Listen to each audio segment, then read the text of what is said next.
नमस्कार दर्शकों। सिविल सेवा परीक्षा भारत की सबसे प्रतिष्ठित और चुनौतीपूर्ण प्रतियोगिता परीक्षाओं में से एक है, जिसे संघ लोक सेवा आयोग यूपीएससी हर वर्ष आयोजित करता है। इसका उद्देश्य देश की विभिन्न अखिल भारतीय और केंद्रीय सेवाओं में अधिकारियों का चयन करना है, जैसे आईएएस भारतीय प्रशासनिक सेवा, आईपीएस भारतीय पुलिस सेवा, आईएफएस भारतीय विदेश सेवा इत्यादि।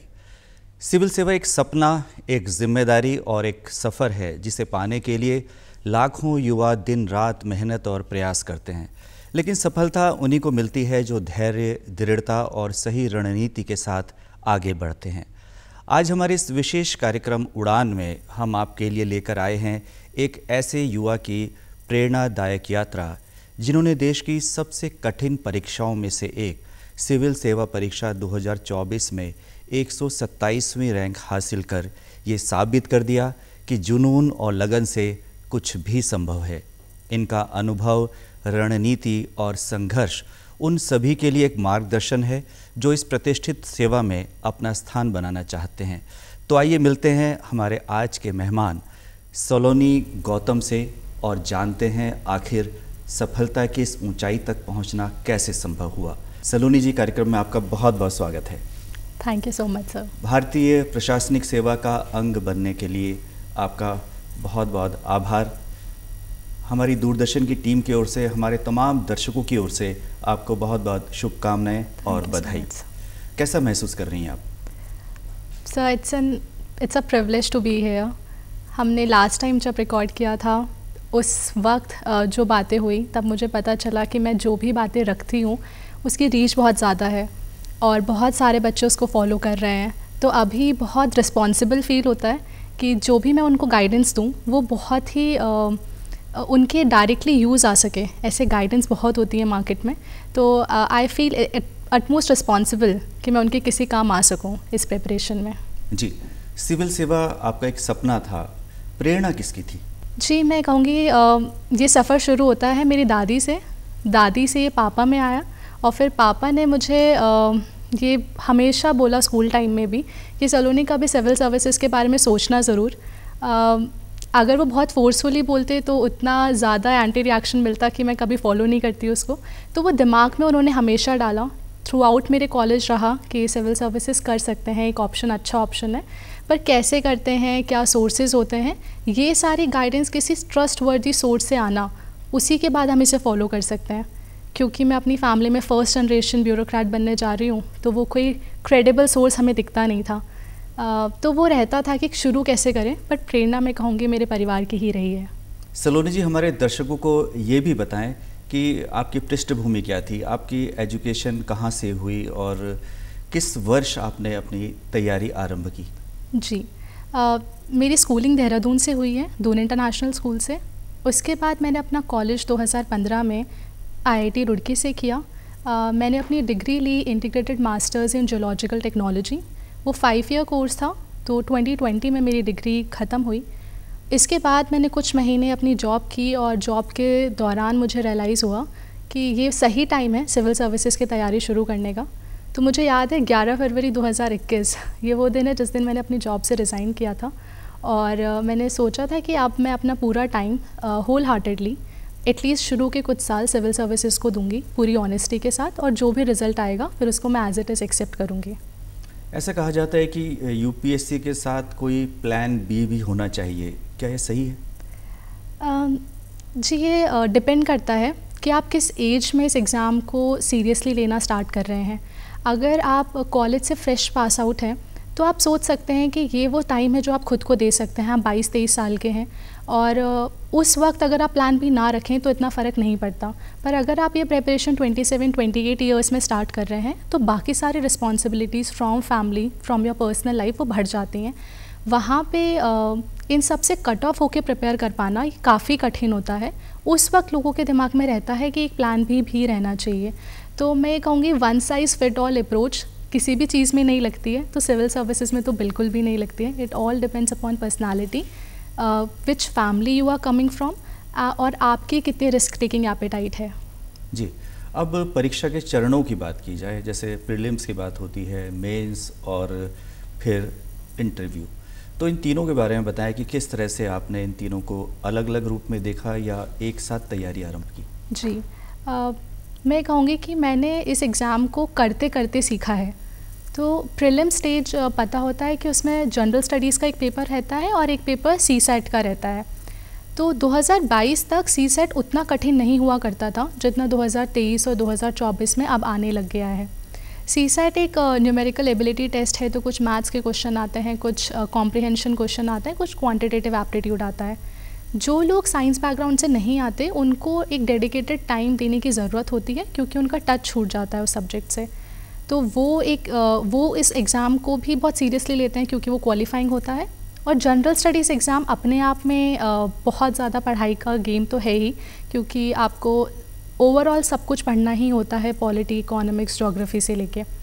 तो शुरुआत में जब मैंने प्रिपरेशन करी थी तब मैंने मेंस का नहीं सोचा था 2021 में। मेरा पूरा ये ध्यान था कि अब मैंने जॉब से रिज़ाइन कर दिया है, मैं किसी भी तरीके से ये प्रीलिम स्टेज निकालूंगी और अगर ये निकलती है इसका मतलब ये है मेरी प्रिपरेशन सही डायरेक्शन में चल रही है। तो स्टेप बाय स्टेप मैं लेके चल रही थी दिमाग में। तब तक मैंने मेंस का भी नहीं सोचा था कि कभी लिखने का मौका मिलेगा, इंटरव्यू तो दिमाग में ही नहीं आता था।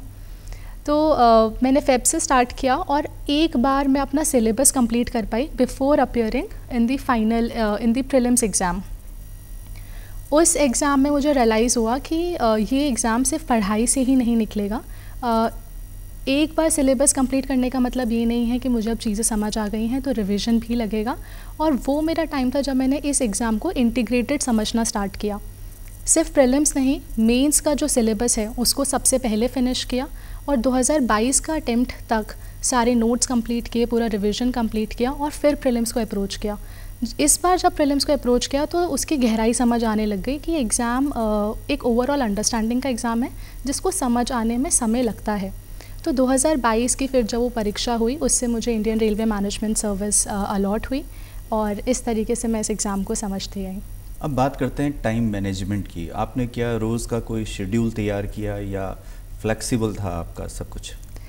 जी, मैं कहूँगी कि एकदम फ्लेक्सिबल नहीं रख सकते हैं और टू मच रिजिडिटी भी नुकसानदायक होती है क्योंकि वो हमें मेंटल टॉल लगने लग जाता है अगर हम टाइमली उसे फिनिश ना करें। तो मैं ये इंश्योर करती थी कि आज जो सुबह मैंने सोचा है वो मैं शाम तक एग्जीक्यूट करूँगी। एक लॉन्ग टर्म गोल मेरे दिमाग में रहता था कि बाय दिस मंथ मेरा इतना ख़त्म हो जाना चाहिए, इतने मॉक टेस्ट में लगा लूँ, इतने PYQ सॉल्व में कर लूँ। तो एक ब्रॉड गोल रहता है जिसको मैं एक्सेल शीट पे भी उतारती थी और उसमें ट्रैक करती थी, पर डे का मैं उस दिन सुबह उठ के सोचती थी कि प्रिसाइसली क्या कंप्लीट करना है। तो उतनी फ्लेक्सिबिलिटी मैंने खुद को दी थी, पर एक ढांचा भी दिया हुआ था जिसको मैं लेके आगे बढ़ती रहूँ। जी, आम तौर पर कोचिंग की बात की जाती है कि कोचिंग बहुत ज़रूरी है, बहुत से लोग सेल्फ स्टडी करते हैं। आपका क्या मानना है कि दोनों को साथ लेकर चलना चाहिए या समय समय पर पहले कोचिंग ले ली आपने और उसके बाद फिर स्वाध्ययन किया?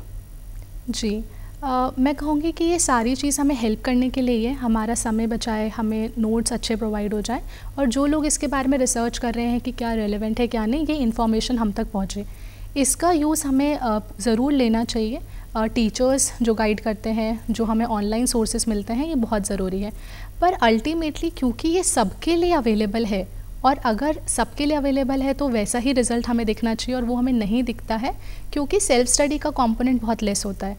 आखिर में आपको अपने खुद से नोट्स बनाने ही पड़ते हैं, खुद से अंडरस्टैंडिंग गेन करनी ही पड़ती है थ्रू मल्टीपल सोर्सेज और उसमें सेल्फ स्टडी की ज़रूरत है, तो हम उसको नहीं नज़रअंदाज कर सकते। कई बार ऐसा कहा जाता है कि ग्रुप स्टडी भी होती है, 2-4 अच्छे दोस्त जिनका एक ही लक्ष्य हो, यदि मिलकर वो तैयारी करें तो परिणाम बेहतर हो सकते हैं। जी, एकदम सही कहा आपने। तो मेरे कुछ कॉलेज के दोस्त थे, वो सब लोग भी इसी एग्ज़ाम की तैयारी कर रहे थे। मैं कभी दिल्ली प्रिपरेशन करने गई नहीं और देहरादून में कर रही थी, तो हमने यहाँ टेक्नोलॉजी का भी फ़ायदा उठाया। गूगल मीट पे we use to sit together और सब लोग उसी एग्ज़ाम की तैयारी कर रहे थे, तो मॉक टेस्ट दिया तो उसको डिस्कस कर लिया, PYQ एनालिसिस साथ में कर लिए, किसी ने अपनी लर्निंग शेयर कर दी। तो इससे दोनों की ग्रोथ होती है और जो गलतियाँ सामने वाला कर रहा है वो शायद हम फ्यूचर में कर सकते हैं, इसका हमें पहले से ही आभास हो जाता है, तो हम बच जाते हैं। इस वजह से एक ऐसा छोटा ग्रुप रखिए जिससे आप सीख सकें और वो दोनों एक दूसरे से सीख सकें और आगे बढ़ सकें। जी, सलोनी जी, वैकल्पिक विषय जो ऑप्शनल सब्जेक्ट है उसके चयन के पीछे क्या सतर्क रहना चाहिए, आपने किस तरह से चुना, और जो दर्शक इस समय आईएएस की तैयारी कर रहे हैं उनको कई बार विषय चयन में दिक्कतें होती हैं, तो उनके लिए क्या सुझाव है आपका? जी, मैं देखती हूँ कि बहुत सारे बच्चे कंफ्यूज रहते हैं before starting the civil services preparation कि ऑप्शनल ही क्या लें वो। कभी वो ऑप्शनल डिसीजन एकदम इमोशनल रहता है उनका कि हमें ये सब्जेक्ट अच्छा लगता है पढ़ने में इसलिए लिया जाए। मैं देखती हूँ कि ये डिसीजन सिर्फ इमोशनल नहीं, रैशनल भी होना चाहिए। एक ऐसा सब्जेक्ट जो एक कम टाइम पीरियड में कंप्लीट हो जाए, हो सके तो उसका ओवरलैप हो जनरल स्टडीज़ के साथ, और अगर नहीं तो एटलीस्ट आपका साइंस सब्जेक्ट में इंटरेस्ट होना चाहिए कि अगर ओवरलैप नहीं है तो आप अपने आप को एक ब्रेक देने की तरह केमिस्ट्री ऑप्शनल ले लें या फिज़िक्स ऑप्शनल ले लें, मैथ्स ऑप्शनल ले लें, उस तरीके से देखें। और दूसरा कि यूपीएससी ट्रेंड के अकॉर्डिंग उसमें मार्क्स भी एक एवरेज मार्क्स हमेशा आ रहे होने चाहिए। एक और होता है कि मार्केट में उसकी कोचिंग या नोट्स अवेलेबल हों। ये सारे पैरामीटर्स अपने दिमाग में रखने चाहिए और उसके बाद एक रैशनल चॉइस लेनी चाहिए। अगर आपको सब्जेक्ट से बैकग्राउंड रहा है तो बहुत अच्छी बात है, क्योंकि आपके पास थोड़े नोट्स होते हैं, थोड़ा आपको नॉलेज होती है उस सब्जेक्ट के बारे में, और उसके ऊपर आप बिल्ड ऑन कर सकते हैं यूपीएससी सिलेबस के अकॉर्डिंग। अल्टीमेटली आपने पढ़ाई भी करी हो सब्जेक्ट में, फिर भी आपको यूपीएससी सिलेबस के अकॉर्डिंग उसे करने में समय लगता है। तो एक थोड़ा रैशनल चॉइस लें। कुछ ऐसे ऑप्शनल हैं जो अपने आप में 9 महीने ले लेते हैं और फिर जनरल स्टडीज़ को कम टाइम लगता है।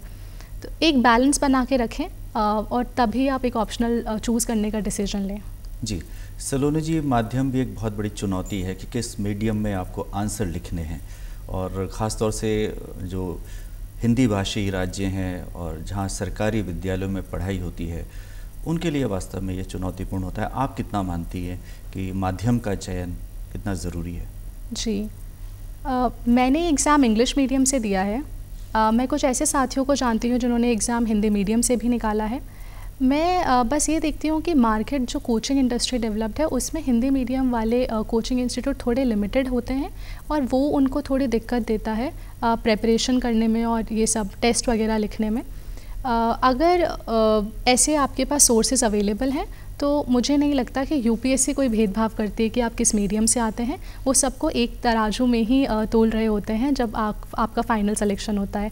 इंटरव्यू के दौरान भी जो लोग हिंदी मीडियम यूज़ करते हैं अपने पर्सनालिटी टेस्ट में, मुझे नहीं लगता कि उससे भी कुछ बहुत ज़्यादा फ़र्क पड़ता है।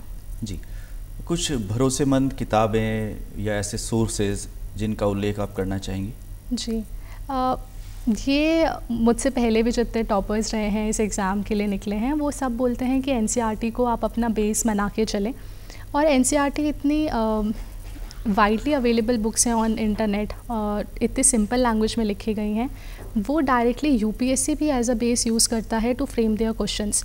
तो उसको उसी तरीके से लिया जाए, आप पूरी तरीके से कंप्लीट करें।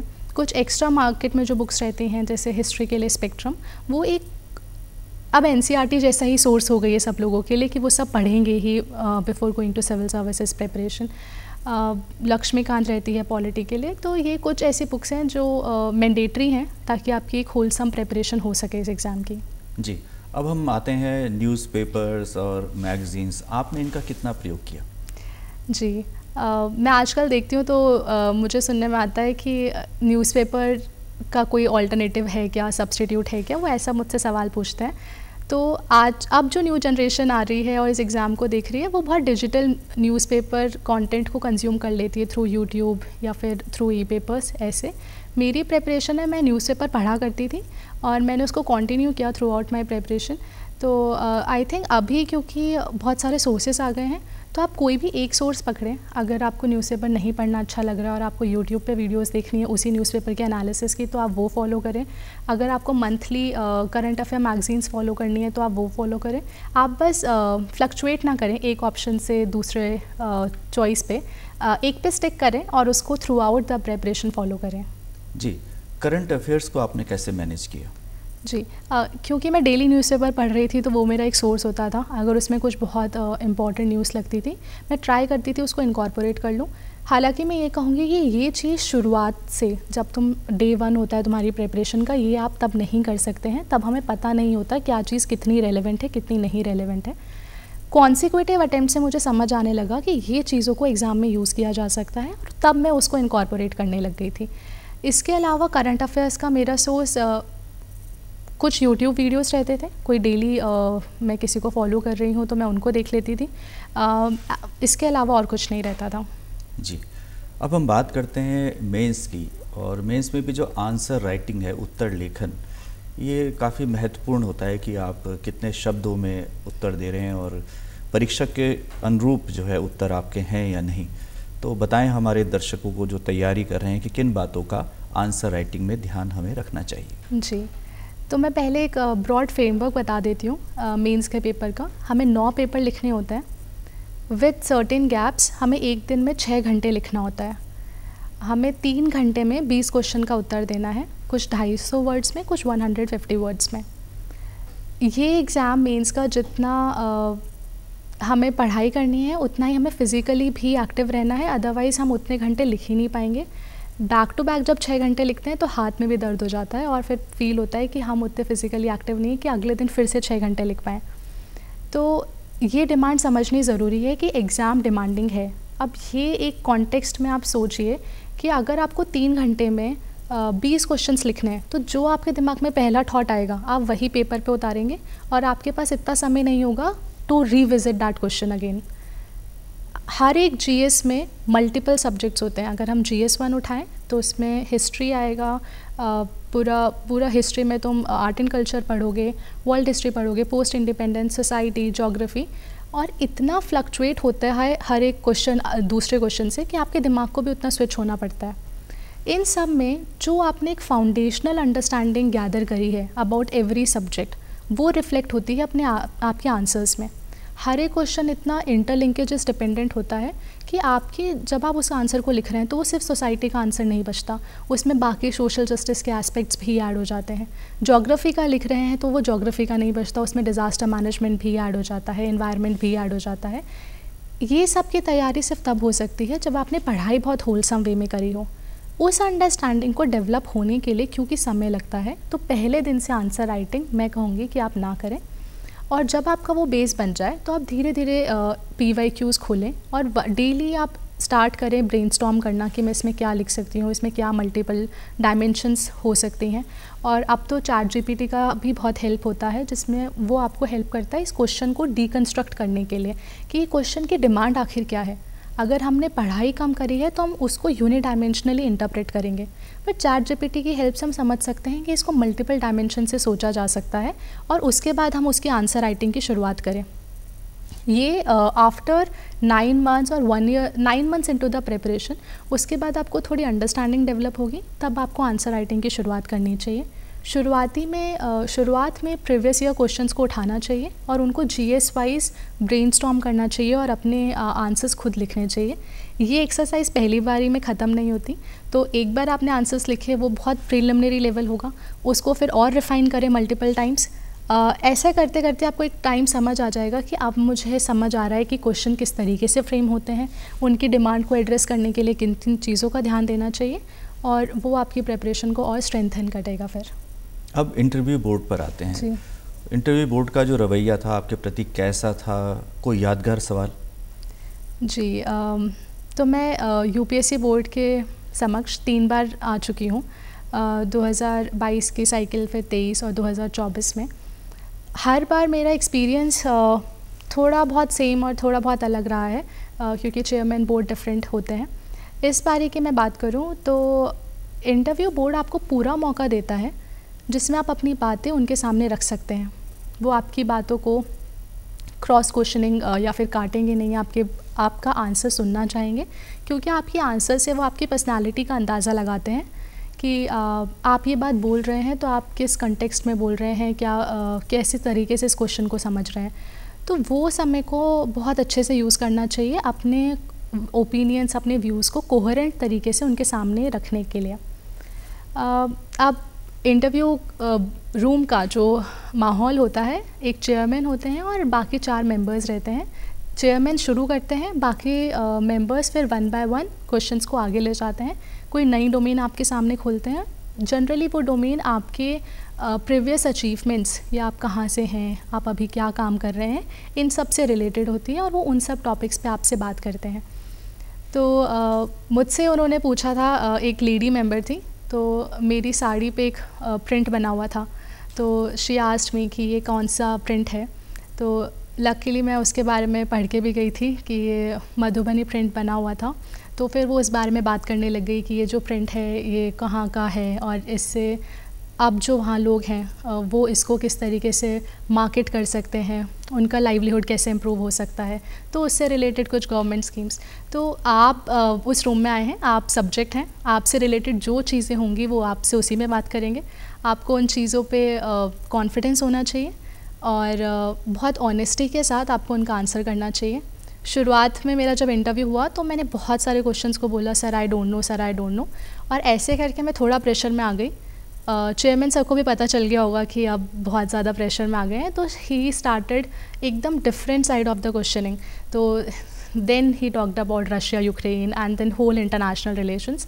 तो इस तरीके से इंटरव्यू आगे बढ़ा। वो शुरू की 3 मिनट से अगर इंटरव्यू को जज किया जाए तो शायद मुझे उतने मार्क्स नहीं मिलते, बट बाद में वो जिस तरीके से इंटरव्यू गया वो बहुत ही पॉजिटिव नोट पे आखिरी में एंड हुआ। जी, इस समय बहुत सारे दर्शक आपके इस कार्यक्रम को देख रहे हैं, सुन रहे हैं, उनके लिए क्या महत्वपूर्ण सलाह है कि किन बातों का ख़ास तौर से वो ध्यान रखें? मैं ये कहूँगी कि आप क्योंकि इंटरनेट के ज़माने में इतने सारी गाइडेंस अवेलेबल है, आप हर एक गाइडेंस को एज इट इज़ अपनी लाइफ में ना उतारें। आप हर एक टॉपर की एक जर्नी देखें, आप देखें वो किस क्षेत्र से आता है, उसका पारिवारिक बैकग्राउंड कैसा है, उसने कहाँ से पढ़ाई करी है, और वो जितना आपसे सिमिलर है उसका थॉट प्रोसेस, उसका प्रेपरेशन करने का, उस तरीके से आप ढूंढें और देखें कि मैं इस इंसान की स्ट्रैटेजी को, इस इंसान की प्रेपरेशन को अपने जीवन में उतार सकता हूँ। इससे आपका बहुत समय बचेगा और आपको समझ आएगा कि हर एक एडवाइस शायद आपके लिए एप्लीकेबल ना हो। तो पहली चीज़ ये। दूसरी चीज़ ये कि जब आप सिविल सर्विसेज एग्ज़ाम के बारे में सोचते हैं तो सब बच्चों को ऐसा होता है कि जो शुरू कर रहे हैं कि कोई ब्लूप्रिंट ला के दे दे, इस ब्लूप्रिंट को एज इट इज़ कॉपी करेंगे और ये एग्ज़ाम लेस देन 1 ईयर में निकल जाएगा। तो मैं आपको कहना चाहूँगी कि ऐसा कोई ब्लूप्रिंट नहीं होता है। आप एग्ज़ाम की प्लानिंग्स को उतना भी तवज्जो ना देके उसके एग्जीक्यूशन पे ध्यान दें। आप स्टेप बाय स्टेप, अगर आपको कोई बता दे कि ये पढ़ लो, वो पढ़ के आने के बाद आप नेक्स्ट चीज़ स्टार्ट करें। उससे कुछ क्वेश्चंस आपके भी अच्छे होंगे और आप जब गाइडेंस लेने जाएंगे आपको प्रिसाइसली पता होगा कि आपको इसके बाद उनसे क्या पूछना है। तो सिर्फ सोर्सेज को इकट्ठा करने में अपनी एनर्जी मत लगाओ, आप एक्चुअली उसको स्टार्ट करो करने का। कुछ टाइम बाद सोच लेना कि whether you really want to continue with civil services preparation और नॉट। जी, सलोनी जी, हमारे दर्शक जानना चाहेंगे कि सोशल मीडिया के इस युग में डिजिटल प्लेटफॉर्म्स की उपयोगिता कितनी है, कैसे वो तैयारी में आपकी मददगार साबित हो सकते हैं? जी, तो सोशल मीडिया प्लेटफॉर्म्स में सिविल सर्विसेज प्रिपरेशन की बात करूँ तो टेलीग्राम को बहुत ज़्यादा यूज़ किया जाता है। टेलीग्राम पे डेली करंट अफेयर अपडेट्स हों या फिर टेस्ट क्वेश्चंस हों या फिर कुछ ऐसे ग्रुप्स बने जाते हैं जैसे ऑप्शनल स्पेसिफिक ग्रुप्स। उन ऑप्शनल स्पेसिफिक ग्रुप्स में लोग अपने डाउट्स PYQ रिलेटेड शेयर कर देते हैं। कोई भी इंसान जो उस एग्ज़ाम की तैयारी कर रहा है वो उसका सॉल्यूशन डाल देता है, तो सब एक दूसरे की हेल्प करते हैं। मैं कहूँगी आपको इसका बहुत भरपूर यूज़ करना चाहिए अगर आप डेली में तैयारी नहीं कर रहे हैं, जो इसका हब माना जाता है, ताकि आपके डाउट्स आपको आ रहे हैं तो बाकी और लोगों को भी आ रहे होंगे। आप उसमें अपना डाउट पोस्ट करें और आपको उसका आंसर मिल जाएगा टाइमली। इससे लोगों में अकाउंटेबिलिटी रहती है और जो बच्चे पढ़ रहे हैं उनको पता होता है कि बिना डेली गए भी उनका प्रिपरेशन एक स्ट्रीमलाइन तरीके से आगे बढ़ रही है। इसके अलावा जो डिस्ट्रैक्शन होता है सोशल मीडिया से, आप उससे बस बचिए। थोड़ी सेल्फ अकाउंटेबिलिटी रखिए कि ये वो टाइम है जो आप अपने यूथ ईयर्स से निकाल रहे हैं, तो उसको डिस्ट्रैक्शन फ्री रखिए। इसमें होल हार्टेडली जो आपका पीयर ग्रुप हो वो सिविल सर्विसेज रिलेटेड रहे। जो आप गाइडेंस ले रहे हैं वो बहुत ही फ़ाइन होके आपके पास आए, ताकि आपको बहुत ज़्यादा मटेरियल में नहीं घुसना पड़े। तो वो चीज़ आपको करनी पड़ेगी खुद से।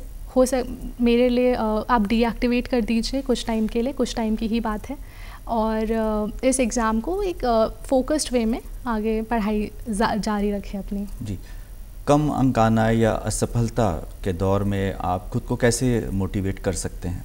जी, मैं तो कहूँगी अगर कम अंक आ रहे हैं इसका मतलब है कि आपने हिम्मत जुटाई है टेस्ट लिखने की, जो कि अपने आप में कमेंडेबल बात है।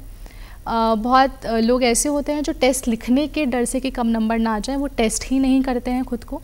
तो एक बार अपने आप को मेजर तो कर ही लीजिए कि दिस इज़ माय बेंचमार्क, चाहे उसमें आपके पहली बारी में लिख के 16 ही नंबर क्यों ना आए, वो उसके बाद it's upwards and onwards and upwards, तो वो आगे ही बढ़ेगी जर्नी। नेक्स्ट टाइम जब आपके नंबर कम आएंगे तो आपको पता होगा कि यार इस बार पढ़ाई करी थी तो 5 नंबर बढ़े हैं। अगली बार फिर अगर कम आ गए उसके नेक्स्ट थर्ड में, तब आपको समझ आएगा कि पढ़ाई की डायरेक्शन सही नहीं थी, अब मुझे पुरानी तरीके से वापस से पढ़ाई करनी पड़ेगी ताकि मेरे नंबर बढ़े। तो वो खुद को सेल्फ चेक करने का तरीका होता है। मुझे लगता है हम बाकी सब लोगों से जब कंपेयर करते हैं अपने मार्क्स, तब हम ज़्यादा डिमोटिवेट होते हैं। बट ये एग्ज़ाम आप खुद को चेक करने का है, तो आप खुद से तो झूठ बोल नहीं सकते हैं, तो खुद को आप टाइमली सेल्फ चेक करते रहें थ्रू टेस्ट, और उससे आप बस मोटिवेशन ये ले कि मैं जो पढ़ाई कर रहा था, जो मैंने अपना टाइम इन्वेस्ट किया इस एग्ज़ाम में, वो वेस्ट बिल्कुल नहीं है। मेरे एग्ज़ाम बढ़ रहे हैं, मेरे नंबर बढ़ रहे हैं, एंड फाइनली ये मुझे फाइनल डे के दिन भी दिखेगा। तो उतना भरोसा आपको थ्रू मल्टीपल टेस्ट अपने ऊपर आ जाएगा। अब बात करते हैं कि ये केवल ज्ञान की परीक्षा है या इसके लिए मेंटल टफनेस, मानसिक दृढ़ता ज़रूरी है? जी, मेंटल टफनेस के बिना तो ये एग्ज़ाम नहीं हो पाता है। हम अगर इस एग्ज़ाम के सिर्फ सिलेबस की बात करें तो मुझे लगता है कि 1 साल के अंदर हम वो सारे सब्जेक्ट टच तो कर सकते हैं, पर उस हर एक सब्जेक्ट को मल्टीपल बार 20 टाइम्स रिवाइज़ करना, ये अगर तुम मेंटली टफ़ नहीं हो तो हम बैठ ही नहीं सकते और हम कर ही नहीं पाएंगे। मेंटल टफनेस इस चीज़ में दिखती है जब हम देख रहे हैं कि बहुत इंक्रीमेंटल चेंज दिख रहा है, कुछ विजिबल चेंज ही नहीं दिख रहा है। एग्ज़ाम आपको टेस्ट करता है साल में पहली बार जब प्रीलिम्स का पेपर आता है, अगर आप वो क्लियर करते हैं तो ही आपको मेंस लिखने का मौका मिलता है। जिस साल आपने वो प्रीलिम्स नहीं क्लियर कर पाए तो अगले साल प्रीलिम्स आएगा, तो आपको अपना ज्ञान जो आप अर्जित कर रहे हो वो दिखाने का भी मौका नहीं मिलता है। और प्रीलिम्स एग्ज़ाम क्लियर ना हो, ये बहुत ज़्यादा मल्टीपल चॉइस पेपर है, तो आपको पता भी नहीं है कि आप कितने क्वेश्चंस अटेम्प्ट करके आएंगे। जब तक घर आओगे पता भी नहीं होगा कि ये आंसर सही है कि नहीं, मल्टीपल आंसर कीज़ होंगी, तो आपको बहुत क्लैरिटी मिलती नहीं है कि एग्ज़ाम निकल रहा है कि नहीं निकल रहा है प्रीलिम स्टेज पे। और उसके बाद भी अपनी पढ़ाई जारी रखना, क्योंकि अगर गैप ईयर ला दिया, 1-2 महीने निकल गए तो आप बहुत पीछे हो गए, फिर से आपको मेंस की पढ़ाई स्टार्ट करनी होगी। मुझे लगता है कि इस पूरे एग्ज़ाम में आपको ये देखना चाहिए कि मैं जो प्रोसेस आज कर रही हूँ, मैं जो आज पढ़ाई कर रही हूँ, ये मैंने कल से बेटर करी है क्या। और अगर आपने कल से बेटर करी है, वो आपको टेस्ट करने का एक तरीका है। रादर देन कि आप प्रीलिम्स पे पूरी बेट लगाएं, आप हर दिन पे बेट लगाएं कि आज मैंने बहुत अच्छी पढ़ाई करी है, आज मैं कल से बेटर इम्प्रूव करी हूँ, और ये आपको पूरे साल भर मोटिवेटेड रखेगा। जी सलोनी जी, अब बात करते हैं कि साइंस है आपका बैकग्राउंड या ह्यूमैनिटीज़, कौन से लोग हैं जो ज़्यादा सेलेक्ट हो रहे हैं? जी, मैंने स्टैटिस्टिक्स तो नहीं देखे हैं अभी सिविल सर्विसेज के। पहले ये ट्रेंड रहता था कि ह्यूमैनिटीज़ बैकग्राउंड से सिविल सर्विसेज ऑप्शन को चूज़ करना बहुत ऑब्वियस चॉइस लगती थी कि सिविल सर्विसेज एक बहुत ही अच्छा वे रहेगा। अभी मैं देख रही हूँ कि इंजीनियरिंग बैकग्राउंड से भी काफ़ी सिलेक्शंस आ रहे हैं। आखिरी में ये मैटर करता है कि जो आप ऑप्शनल ले रहे हैं वो साइंस ऑप्शनल है या वो ह्यूमैनिटीज़ ऑप्शनल है, क्योंकि बैकग्राउंड तो यूपीएससी एक ऐसी लेवल प्लेइंग फील्ड है कि आप किसी भी बैकग्राउंड से आएँ, आप सबको एक लेवल पे आके खड़ा कर देती है। और उसके बाद ऑप्शनल डिफरेंस क्रिएट करते हैं, तो साइंस ऑप्शनल्स में जैसे मार्क्स आ रहे हैं, ह्यूमैनिटीज़ ऑप्शनल में भी सेम मार्क्स आ रहे हैं। तो आई एम थिंकिंग कि UPSC is doing a good job to keep everyone on a level playing field. Uttarakhand की बात करते हैं। उत्तराखंड की लड़कियां बेहतर कर रही हैं हर क्षेत्र में, और हम देख रहे हैं कि सिविल सेवाओं में भी उनका प्रदर्शन काफ़ी अच्छा रहा है। तो इस समय जो लड़कियां इस कार्यक्रम को देख रही हैं, उनके लिए क्या मैसेज है आपका? सबसे इम्पॉर्टेंट मैसेज ये रहेगा कि आप ये समझिए कि इस दौर में इंफॉर्मेशन गैदर करना इतना डेमोक्रेटाइज हो गया है कि आपको इस बारे में वरी करने की ज़रूरत नहीं है कि आप दिल्ली जाके पढ़ाई करेंगे तो ही ये एग्ज़ाम निकलेगा। आप घर पे रह के भी पढ़ाई कर सकते हैं और आप इस एग्ज़ाम को निकाल सकते हैं। शर्तें आपको वो समय निकालना पड़ेगा। तो यहाँ पे जितना मैं लड़कियों से कहूँगी, उनके परिवार से कहूँगी कि आप उनको उतना समय दें कि वो अपनी पढ़ाई कर सकें और वो भी ऊंचे सपने देख सकें कि वो ये चीज़ अचीव कर सकती हैं, वो भी इस एग्ज़ाम में सफलता पा सकती हैं। और इस तरीके से उनका कॉन्फिडेंस भी हाई रहेगा और उनको लगेगा कि वो एकदम सही सपना सोच रही हैं, ये कोई डिस्टेंट ड्रीम नहीं है, और वो इसको अचीव कर पाएंगी। जी, अक्सर प्रश्न किया जाता है सिविल सेवा में जो प्रथम आते हैं या प्रथम 10 कि उनके आदर्श व्यक्ति कौन है, आइडल कौन रहा है। तो यदि आपसे ये प्रश्न किया जाएगा तो वो कौन है? मैं कहूँगी मेरे लिए मेरे माता पिता रहे हैं, और मैं बहुत बड़ी बड़ी चीज़ें नहीं बट बहुत छोटी चीज़ें उनसे सीखती रही हूँ। जैसे जो भी चीज़ तुम कर रहे हो उसमें तुम कैसे बाकी लोगों की हेल्प कर सकते हो, कैसे उनको एक क्रेडिबल इन्फॉर्मेशन दे सकते हो क्योंकि तुमने वो अचीव करी है। और ये सारी चीज़ें जब पर्सनालिटी का पार्ट बनती रहती हैं तो एक बड़ा इम्पैक्ट लाने का भी रखती है कि आप ये आगे जाके भी करेंगे, तो सर्विस में भी वो भावना रहेगी। And I think I give this credit to them only. जी, अंत में अब अपने दर्शकों की ओर से मैं ये प्रश्न पूछना चाहता हूँ आपसे कि परीक्षा के दिन जो तनाव होता है उससे कैसे आपने पार पाया और क्या सलाह है उनके लिए कि परीक्षा के दिन का तनाव कैसे दूर किया जा सकता है? जी, हम बहुत छोटी छोटी चीज़ें नेग्लेक्ट कर देते हैं, जैसे हमारी स्लीपिंग साइकिल। एग्ज़ाम आने वाला होता है तो उससे पहले अपनी स्लीपिंग साइकिल को एकदम प्रॉपर कर लीजिए कि आप 7 घंटे सोएंगे और कितने बजे उठेंगे सुबह। आप अपने घर पे बता दीजिए कि एग्ज़ाम वाले दिन मैं ये खाना खाऊंगी, तो आप मम्मा ब्रेकफास्ट में ये बनाना, और क्योंकि मेंस के टाइम पे तो आपको लंच भी चाहिए होता है तो लंच का ये रहता है, और आप रात में डिनर इतने बजे करेंगे। तो आपका खाना और आपकी नींद ये एक इम्पॉर्टेंट चीज़ है जिसको नेगलेक्ट नहीं करना होता। इसके अलावा आपको जो उस मोमेंट पे एक कामनेस चाहिए होती है, अगर आप एकदम काम होंगे तभी आप सारे क्वेश्चंस के आंसर्स बहुत अच्छे से लिख पाएंगे। वो लाने का तरीका बहुत सारे लोगों का रहता है कि अगर वो जब तक रिवाइज़ ना करके जाएं कम्प्लीटली एंड टू एंड तो वो एग्ज़ाम में परफॉर्म नहीं कर पाएंगे। अब क्योंकि एग्ज़ाम में रिवाइज़ करना इतना ज़्यादा ह्यूमंगस टास्क है सिविल सर्विसेज में, तो सब कुछ रिवाइज़ नहीं हो पाता है। उसमें आपको मान के चलना होता है कि ये एक दिन पहले पढ़ाई नहीं की थी, कई साल से पढ़ाई कर रही थी, तो ट्रस्ट करो कि आज के दिन याद रहेगा हमको।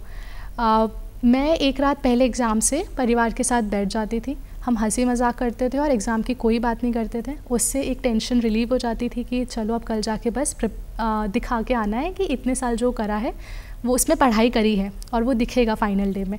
तो ये एक चीज़।